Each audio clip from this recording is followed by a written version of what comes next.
Hey there, Star Wars fans! Have you heard the latest news about the beloved MMORPG Star Wars The Old Republic? Well, if you haven't, you're in for a treat.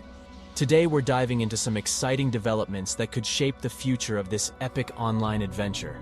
So grab your lightsabers and let's get started. According to Both and Spies, sources at IGN claim that Electronic Arts, the publisher behind The Old Republic, is nearing an agreement that could change the game as we know it. They're in talks to transfer the development and operation of the game to a third-party studio called Broadsword Games. Imagine that, a new studio taking the helm of this massive Star Wars universe. And guess who's leading the charge? None other than Rob Denton, a former Bioware VP and co-founder of Mythic Entertainment. Rob Denton previously worked on The Old Republic back in its early days, so he knows the ins and outs of this incredible universe. Now you might be wondering what EA has to say about all of this.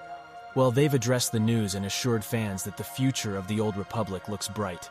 In a statement, EA mentioned how proud they are of the game's success and its passionate community. They want to give the game and its players the best opportunities to grow and evolve. That's why they're exploring this partnership with Broadsword, a boutique studio known for their amazing online community-driven experiences. So, what does this mean for the talented folks currently working on The Old Republic?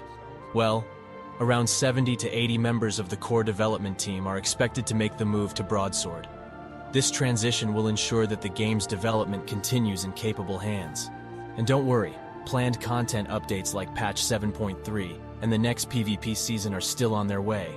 But hold on a second, what about Bioware, the iconic studio behind The Old Republic? Fear not, my fellow gamers. Bioware will be focusing its resources on what they do best, creating incredible single-player experiences. They have exciting projects like the highly anticipated Dragon Age and Mass Effect games in the works. Now I know some of you might be concerned about the future of The Old Republic. After all, it's been around for over a decade, building a dedicated and passionate player base. But fear not, my friends. EA will remain as the game's publisher, ensuring its continued support and growth. They want what's best for the game and its players.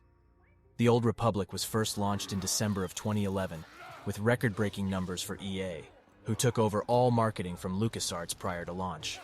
However, since launch, and a very player-punishing free-to-play model, the game never recovered from the numbers 3 million plus playing to this day, but have a dedicated and passionate player base who will now be worried over the game's lasting future, especially with rumor that ZeniMax are developing a new Star Wars MMO based around the hit TV show, The Mandalorian. Stay tuned for future updates.